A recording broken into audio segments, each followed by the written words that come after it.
जाति क्या, ये देश एक संविधान से चलता है। इस संविधान को लिखने वाले थे बाबा साहब डॉक्टर अम्बेडकर, और बाबा साहब डॉक्टर अम्बेडकर ने जब संविधान लिखा था तो उन्होंने इस देश में एक धर्मनिरपेक्ष राष्ट्र की कामना की थी। महिलाओं को, जो इस देश की आधी आबादी है, उनको देखिए, आज भी समाज में बराबरी के हक अधिकार होने के बाद भी महिला सुरक्षा खतरे में है। 70 लाख छोटे छोटे उद्योग बंद हो गए। इंडिया यूथ फाउंडेशन के युवा अधिकार सम्मेलन में वीरेंद्र सिंह जी ने जो आज सम्मान के साथ यहाँ बुलाया है, मैं उसके लिए उनकी बहुत आभारी हूँ और बहुत धन्यवाद प्रकट करती हूँ। मंच पर उपस्थित सम्मानित अतिथिगण, सभा में उपस्थित मेरे भाइयों, मेरी बहन, प्यारे बच्चों, आप सभी लोगों को मेरा अभिवादन, जय भीम, नमस्कार, जय भारत।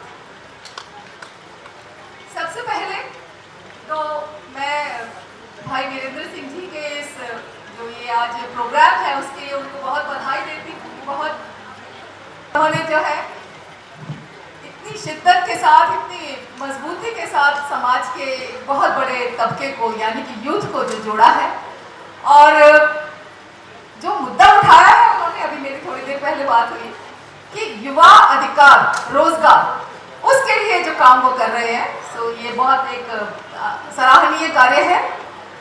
और मैंने देखा कि जो सभा में जितने भी सभी साथी हैं, बहनें हैं, ऊंची ऊंची आवाज में जिन्होंने भारत माता की जय के नारे लगाए हैं, मैं सबके अंदर जो उत्साह है, जो प्रेरणा है, उसकी बहुत कायल हो गई। और मैं चाहती हूँ कि युवा अधिकार सम्मेलन बार बार हो, हर बार हो, रोजगार की ही बात ना हो, समाज के और मुद्दों की भी बात हो, क्योंकि इस समय जो देश है हमारा बहुत बड़ा देश है, और हमारे देश में बहुत तरह के लोग रहते हैं। बहुत एक जिसे कहते हैं यूनिटी इन डाइवर्सिटी का जो एक हमारा सिद्धांत था पहले जमाने में, आज उस पर कहीं डेंट लगा हुआ है। डाइवर्सिटी ही डाइवर्सिटी नजर आ रही है। ये हमारे देश के लिए एक अच्छी बात तो है कि डाइवर्सिटी में यूनिटी होनी चाहिए। जब यूनिटी की कमी आती है तो परेशानी होती है। आज जो देश है, हम युवा हैं, हमारा देश युवाओं का देश है, और युवा ही आज भटक रहे हैं, मार्ग से विमुख हो गए हैं। चाहे उनके पास मार्गदर्शन की कमी हो, चाहे रोजगार की कमी हो, चाहे शिक्षा की कमी हो, चाहे जीवन की मूलभूत जरूरतों की कमी हो। तो युवा जब भटकता है तो उसमें युवा की कमी नहीं होती, युवा की कमी नहीं है, कमी है व्यवस्था की, कमी है सरकारों की, कमी है समाज के बड़े लोगों की।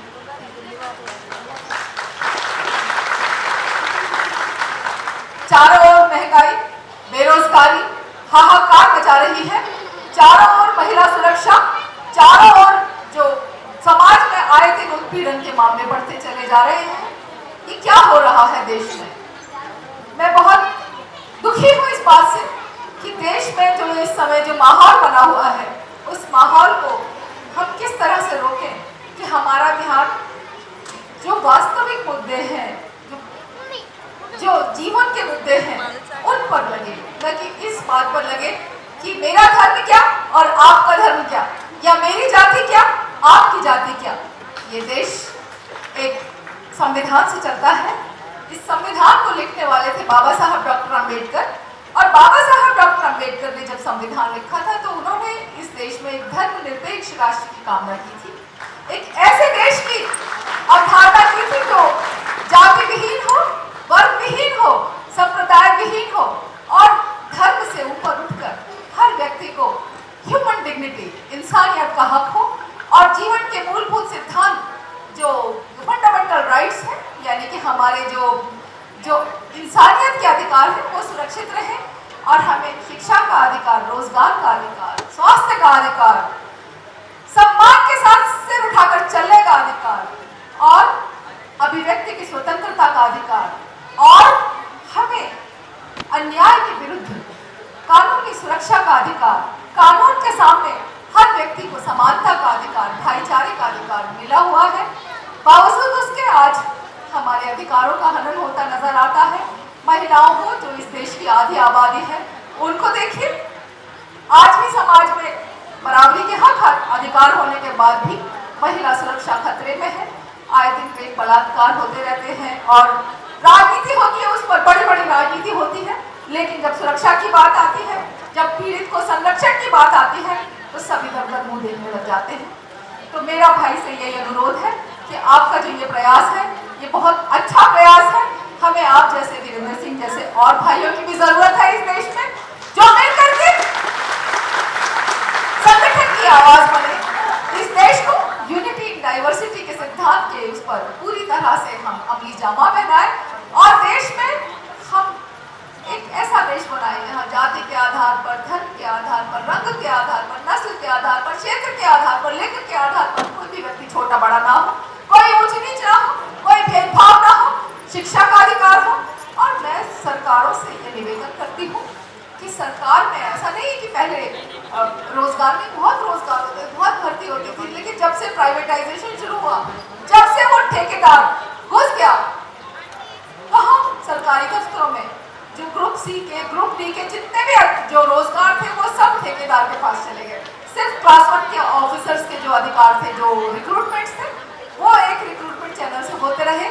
आज क्लास 1 का जो रिक्रूटमेंट है, उस पर भी सरकार ने रोक लगाई है और एक जो पैरेलल लेटरल एंट्री के माध्यम से जॉइंट सेक्रेटरी के लेवल पे बहुत सारे ऑफिसर्स आ जाते हैं, उनके ऊपर जो बैठ जाते हैं आकर के, बिना किसी प्रतियोगिता के, बिना किसी परीक्षा के आकर के बैठते हैं। ये बहुत ही एक हतोत्साहित करने वाली स्थिति है। मैं ये कहती हूँ कि व्यक्ति को उसकी योग्यता के बल पर प्रायोजित जो परीक्षाएं होती हैं, उनके आधार पर ही सरकार में नौकरी करने का अधिकार होना चाहिए, क्योंकि लेटरल एंट्री से कभी भी हम व्यवस्था का भला नहीं कर सकते। व्यवस्था का भला हमें करना है तो हमें संविधान के माध्यम से ही ये सारे काम करने पड़ेंगे। आज संविधान की रक्षा करना हम नागरिकों का परम कर्तव्य है। एक दो लाइन में अपना परिचय देना जरूरी समझती हूँ। मेरा नाम प्रीता हरित है, मैं 1987 बैच की IRS ऑफिसर हूँ, दलित समाज से हूँ और पिछले 10 वर्ष से बहुत सम्यक संगठन चला रही हूँ इस देश में। देश के दबे कुचले लोगों की आवाज़ बुलंद करती हूँ, महिलाओं की सुरक्षा की आवाज़ बुलंद करती हूँ और एक लंबे अरसे से मैंने पूरे देश में कई लाख किलोमीटर की यात्रा करके मैंने समाज के लोगों को जोड़ा है। बाबा साहब डॉक्टर भीमराव अम्बेडकर की विचारधारा पर चलने वाले सभी लोगों को जोड़ा है और 2019 में अपनी सरकारी सेवा से मैंने समय से पहले 5.5 साल पहले त्यागपत्र लेकर के कांग्रेस पार्टी से लोकसभा का चुनाव लड़ा था आगरा से। अब मैं इस समय पार्टी की सदस्य नहीं हूँ, लेकिन मैं सामाजिक संगठन का काम बखूबी कर रही हूँ। चूँकि नौकरी छोड़कर आई हूँ, चूँकि अपने घर बार को छोड़कर आई हूँ, तो मैं अपना ये आपको संदेश करना चाहती हूँ कि हम सब लोग एक्टिवली समाज की राजनीति में दखलंदाजी करें, क्योंकि यदि हम राजनीति में दखलंदाजी नहीं करेंगे तो जो लोग हमारे लिए कानून बनाते हैं, जो राजनीति में बैठकर हमारे लिए कानून बनाते हैं, उनको हमारी समस्याओं का पता ही नहीं चलेगा। मेरी भाई वीरेंद्र सिंह जी से भी यही प्रार्थना है, अनुरोध है कि राजनीति में दखलंदाजी करें। सामाजिक संगठन का काम बखूबी तभी हो सकता है क्योंकि सामाजिक संगठन में हम हमेशा मांग करते हैं, हमारी मांगे पूरी करो, मांग करते हैं। हम देने वाले बने, न कि मांगने वाले। और हम देने वाले सिर्फ तभी बनेंगे जब हम संसद में बैठेंगे, विधायिकाओं में बैठेंगे। और संसद में और विधायिकाओं में बैठने के लिए ये मेरा परम अधिकार है, ये मेरा संवैधानिक अधिकार है, क्योंकि इस देश में राजाओं की प्रथा या नवाबों की प्रथा अब खत्म हो चुकी है। राजा जो है इस देश में रानी के पेट से पैदा नहीं होता, राजा संविधान से बनता है और हम संविधान को पूरी तरह से अक्षरशः 100% लागू करने के लिए हमें जरूरी है कि हम हर काम को कर सके जो संविधान हमें करने की आज़ादी देता है। संविधान यहाँ पर वंशवाद नहीं चलाता, संविधान नहीं चाहता कि एक ही परिवार विशेष के व्यक्ति राजनीति में राजा बन के बैठे रहें। आप लोग भी देश के नागरिक हैं, आप पे भी वो गुण है, वो काबिलियत है, वो लीडरशिप है कि आप चाहें तो समाज की आवाज़ बन सकते हैं, समाज के जो हकों और अधिकारों की लड़ाई लड़ सकते हैं, संसद में और विधानसभाओं में बैठ सकते हैं। और जब तक हम में से लोग वहाँ नहीं बैठेंगे तब तक समाज की समस्या इसी तरह से बरकरार रहेगी जैसे आज है। जो रोजगार की समस्या है वो इसलिए है क्योंकि हम से कोई आदमी वहाँ ऐसा नहीं पहुँचा जो कि रोजगार की समस्या का समाधान कर सके। प्राइवेटाइजेशन के कारण रोजगार कम से कम होते चले गए, क्योंकि उनको प्रॉफिट बढ़ाना है। प्रॉफिट बढ़ाते बढ़ाते 10 आदमियों का काम एक ही आदमी से करवाते चले गए। तो मुझे लगता है कि मैं अब यहाँ पर अपने विचारों को अभी के लिए रोकती हूँ। आपसे फिर मुलाकात होगी और एक बार फिर मैं सम्मानित मंच का धन्यवाद अदा करती हूँ, भाई वीरेंद्र सिंह का धन्यवाद करती हूँ। इसमें सबसे संख्या जो है हमारे नौजवानों का है, इसके बावजूद भी हमारे देश की आर्थिक स्थिति खराब है और इसके खराब के बहुत सारे कारण हैं। सबसे बड़ा कारण तो है कि हमारे देश की जनसंख्या अनकंट्रोलेबल, कंट्रोल में नहीं। जनसंख्या इतनी बढ़ रही तेजी से कि उसको कहा नहीं जा सकता। दूसरी प्रॉब्लम हमारे समस्या हमारे देश में है कि हमारी सरकार की नीति कभी नहीं बनी ऐसी नीति कि हम बेरोजगारी को कैसे खत्म करें। नीति आयोग तो है, लेकिन सरकार, कोई भी सरकार हो, चाहे कांग्रेस की हो चाहे भारतीय जनता पार्टी की, आज तक उसने कोई ऐसा नीति नहीं बनाया कि उस नीति के तहत हम ये तय कर पाए कि यूथ को, हमारे यंग लोगों को, हमारे बेरोजगारों को रोजगार नहीं कैसे मिल सके। तीसरा प्रॉब्लम हमारे देश में तब हुआ जब हमारा देश में डीमोनेटाइजेशन किया गया। आपको बता दें कि जब डीमोनेटाइजेशन हुआ, जब रुपये का किया गया, तो हमारे सरकार की सबसे बड़ी गलती थी। और आप बिलीव नहीं करेंगे, 70 लाख छोटे छोटे उद्योग बंद हो गए। करीब करीब 2.5 करोड़ आबादी के लोग बेरोजगार हो गए। तो ये सरकार की जो नीति थी वो बहुत ही गलत थी। और अब और जो नीति बन रही है निजीकरण का, उससे बेरोजगारी और बढ़ रही है, क्योंकि निजीकरण के लोग कभी भी जनता के वेलफेयर के बारे में नहीं सोचेगा जो सरकार सोच सकती है। सरकार सोच सकती है, लेकिन प्राइवेट के लोग नहीं सोच सकते। अंबानी अदानी नहीं सोच सकता कि हमें 100 जनता को नौकरी देना है, लेकिन अगर हमारा रेलवे रहेगा तो उसमें रेलवे में हमारे लोगों को नौकरी के लिए सरकार सोचेगी। और अगर सरकार को फायदा होगा तो उस पैसे को सरकार उसके वेलफेयर में लगाएगा। तो सरकार को अपनी नीति को बदलना होगा। आज हमारे देश में, आपको बिलीव नहीं होगा कि सबसे ज्यादा 45 साल में बेरोजगारी इतनी नहीं थी जितनी आज हमारे देश में है। और चूंकि आज हम इकट्ठा हुए हैं अपने यूथ के बीच में सिर्फ ये बताने के लिए कि इसकी समस्या, इसके समाधान क्या है। जब तक हम समस्या को नहीं जानेंगे समाधान कैसे करना है। दूसरी समस्या हमारी यह है कि हम लोग बीए एमए पास कर लेते हैं, कभी ये नहीं सोचते कि बीए एमए पास करने के बाद क्या करेंगे। क्या सब लोग आईएएस बन जाएगा, बीपीएससी बन जाएगा, क्या बनेगा, क्लर्क बन जाएगा, कितने क्लर्क बनेंगे। तो हमारी शिक्षा पद्धति ही गलत है। आप ये देखिए कि आज हॉस्पिटलों में देखिए नर्सों की कमी है, हॉस्पिटल में टेक्नीशियन की कमी है, उसे लोग नहीं भर पाते क्योंकि सरकार की नीति ऐसी नहीं हो पाई।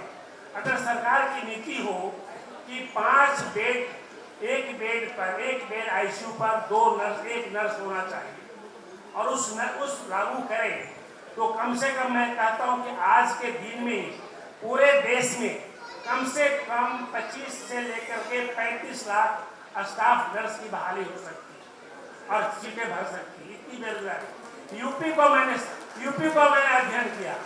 आप ये सोचिए कि यूपी में सिर्फ जो वैकेंसी उसका है उत्तर प्रदेश में, उसका सिर्फ 20% डॉक्टर और 30% टेक्नीशियन की बहाली हुई है, 70% टेक्नीशियन की पोस्ट खाली पड़ी है।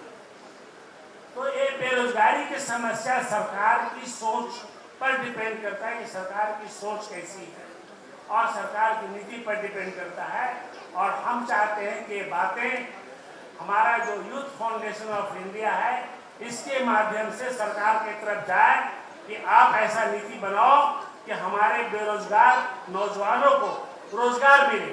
सरकार ने एक स्किल डेवलपमेंट मिनिस्ट्री बना दिया, लेकिन स्किल डेवलपमेंट मिनिस्ट्री बनाने के पहले ये नहीं सोचा कि उसमें कितना स्कैम हो गया।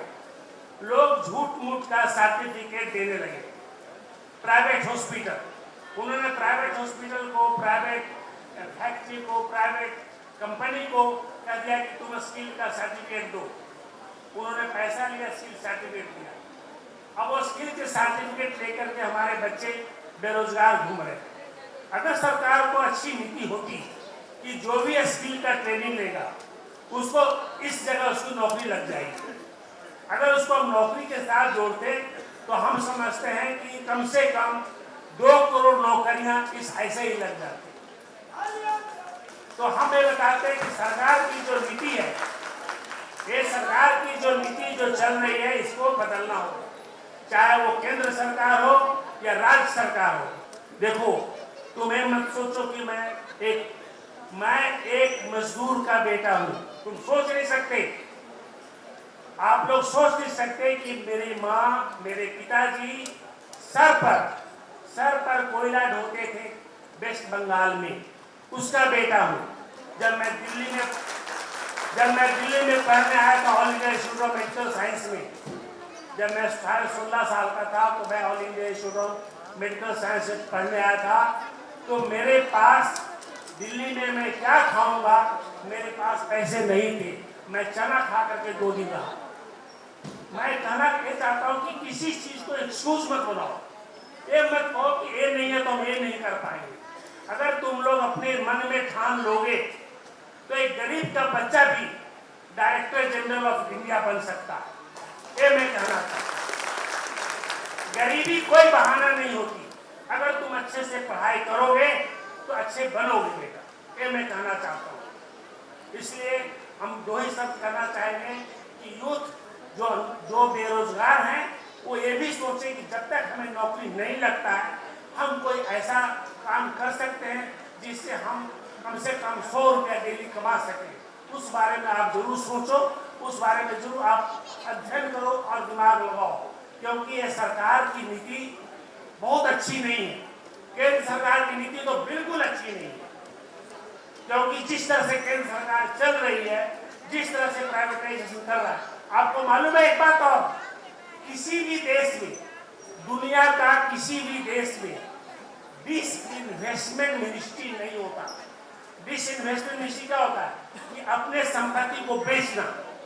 हमारा भारतवर्ष में ही ऐसा मंत्रालय है कि हम अपने संपत्ति को कैसे बेचें। आप ये सोच लीजिए, ऐसा मंत्रालय किसी भी देश में नहीं। हमारे देश में ही जाति होता है, किसी भी देश में चाहिए, पूछिए इटालियन से कि भाई तुम किस जात को, बोलेगा हम इटालियन है। यहाँ बोलेगा नहीं मैं राजपूत हूँ, मैं सूर्यकास्ट हूँ, मैं गायकवाड़ हूँ। मैं आप लोग से पूछना चाहता हूँ कि जब आप अस्पताल में जाते हैं और आपको किस चीज का खून चढ़ाया जाता है, कभी आपने पूछा कि मुस्लिम का खून है कि सूर्यकास्ट का खून है कि ब्राह्मण का खून है? कभी पूछा आपने? नहीं। तो फिर जाति क्यों? जाति खत्म होनी चाहिए, और जब तक जाति और धर्म एक खत्म नहीं होगा तब तक हम विकास नहीं कर पाएंगे। ये मैं आप नौजवानों से कहना चाहता हूँ। ये जाति धर्म खत्म होना चाहिए, और जो धर्म के नाम पर हम लोग को जो लड़ा रहा है वो हमारे देश के बारे में अच्छा भलाई नहीं चाहता। किसी एक जो टोल्स्टॉय आप देखे हैं, उन्होंने कहा था कि जिस देश में लोग धर्म के नाम पर लड़े, उस देश का विनाश होना निश्चित है। इसलिए हमें इसे रोकना होगा। बस इन्हीं बातों के साथ मैं नौजवानों को कहना चाहता हूँ, अपना हौसला बुलंद रखो, पढ़ाई लिखाई ठीक से करो, अपने ऊपर विश्वास रखो, तो तुम्हें आगे बढ़ने से कोई नहीं रोक सकता। नेशनल दस्तक की आपसे गुजारिश है कि अगर इसको बचाना चाहते हैं तो नेशनल दस्तक को सब्सक्राइब करने के लिए रेड कलर के सब्सक्राइब बटन को दबाएं, फिर बेल आइकन की घंटी दबाएं। नेशनल दस्तक को बचाने के लिए बहुत जरूरी है कि हर खबर को शेयर करें, लाइक करें, कमेंट जरूर करें।